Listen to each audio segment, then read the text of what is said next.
Akashvani presents Morning News.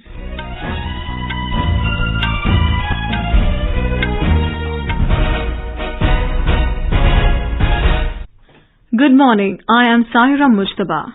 The headlines. In Odisha, 233 people dead and more than 900 injured in Coromandel Express train accident in Balasore. Rescue operations underway. Railways Minister Ashwini Vaishnaw orders high-level probe into the rail accident. President Droupadi, Murmu and Prime Minister Modi expressed condolence over the tragic mishap. Union Home Minister Amit Shah reviews preparedness for flood management, says working to minimize loss of lives and livelihoods during disasters. Centre imposes stock limits on Tur and Urad dal to prevent hoarding and speculation. India expresses hope that China will facilitate continued presence of Indian journalists working from China. And in hockey, Indian men's team beat Olympic champions Belgium 5-1 in FIH Pro League at Lee Valley Hockey and Tennis Centre in London.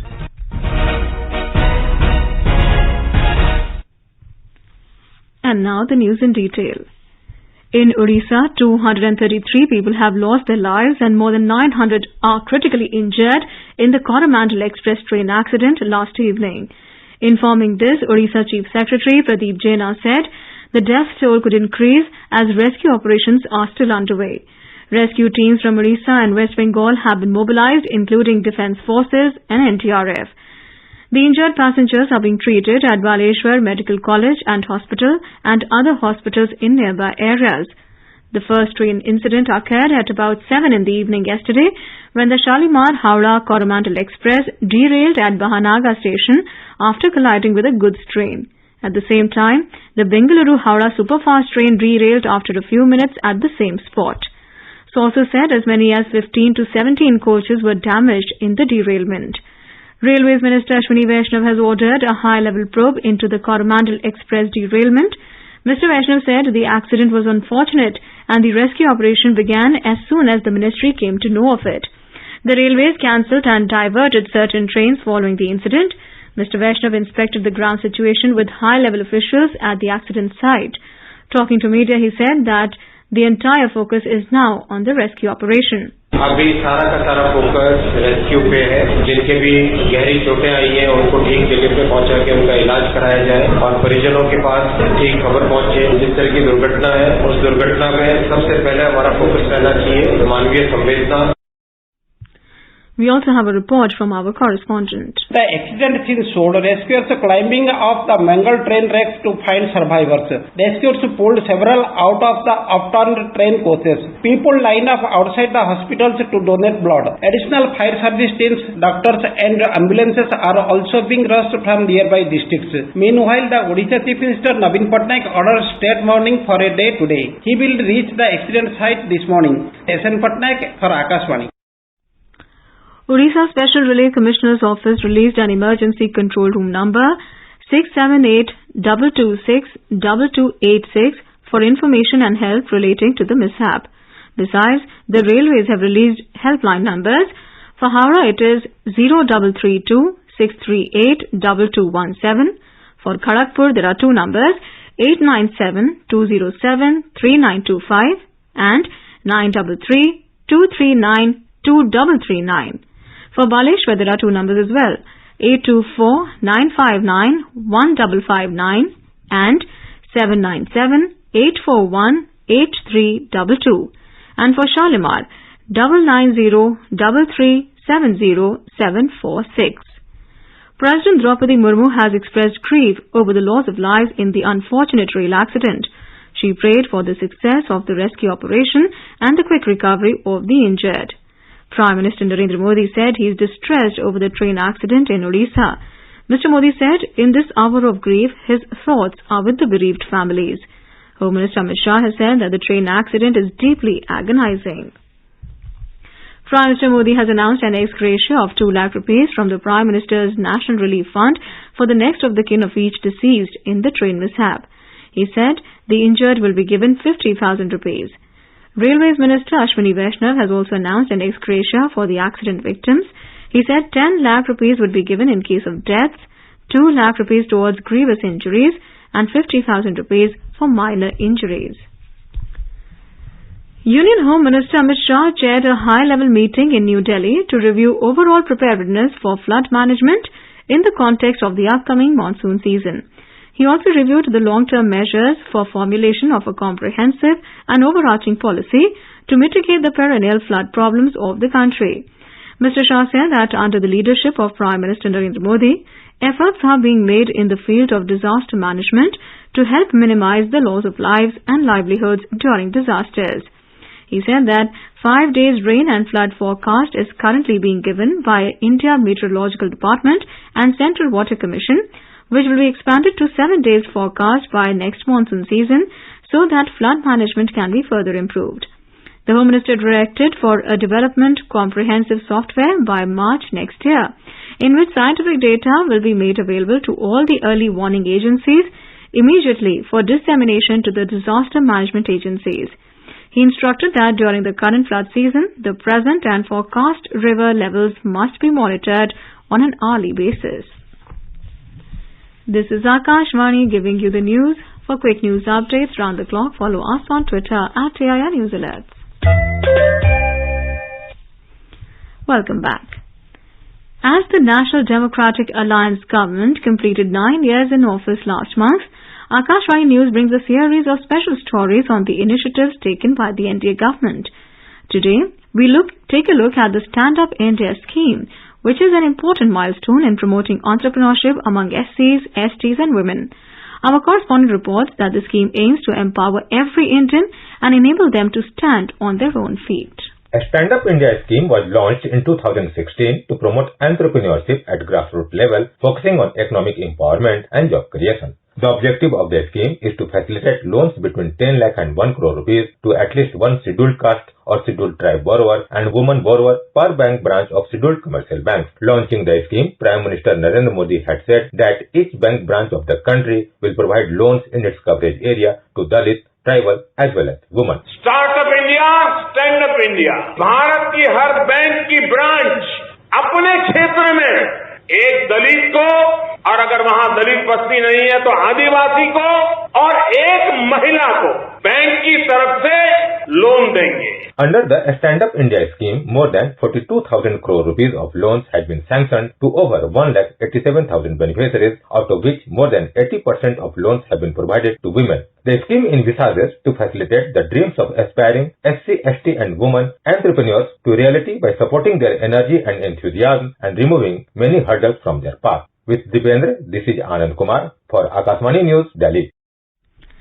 In some more news, Prime Minister Narendra Modi has lauded Asia's first demonstration for performance-based navigation for helicopters for a flight from Juhu to Pune using Gagan satellite technology. In response to a tweet by the Union Civil Aviation Minister, the Prime Minister said it underscores government's commitment to embracing advanced technologies for a safer and more efficient air traffic management. To prevent hoarding and unscrupulous speculation and also to improve affordability to the consumers in respect of Tur dal and Urad dal, the Government of India has issued an order where it has imposed stock limits on pulses applicable to wholesalers, retailers, big chain retailers, millers and importers.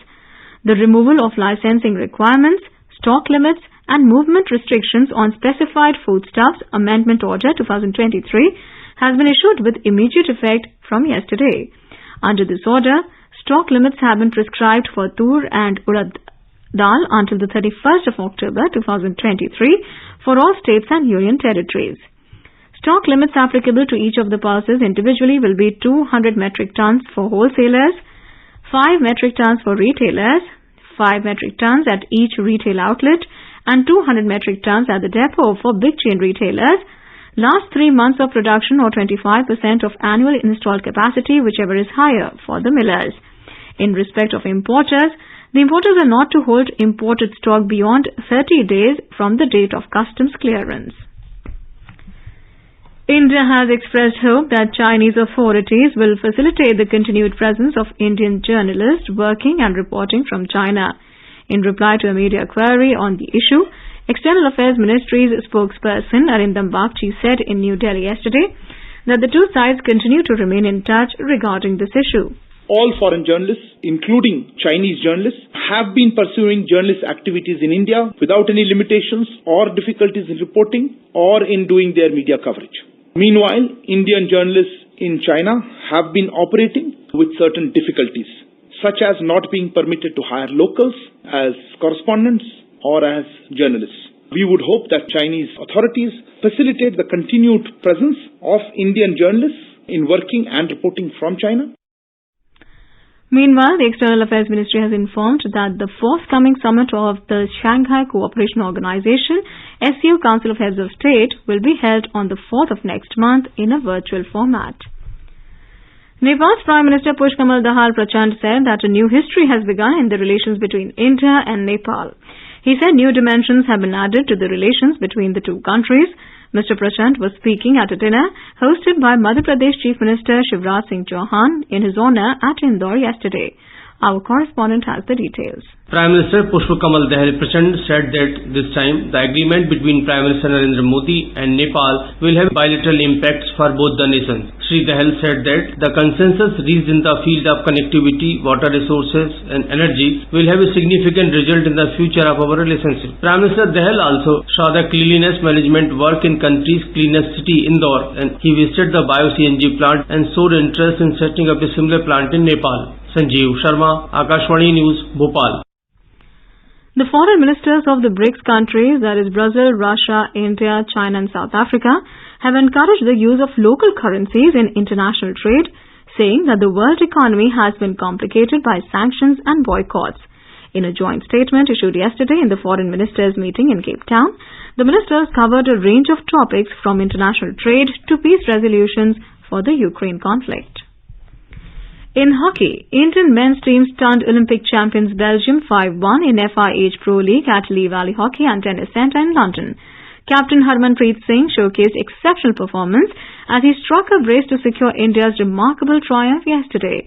Midfielder Vivek Sagar Prasad gave India the lead in the first minute of the game before Harmanpreet scored twice from penalty corners.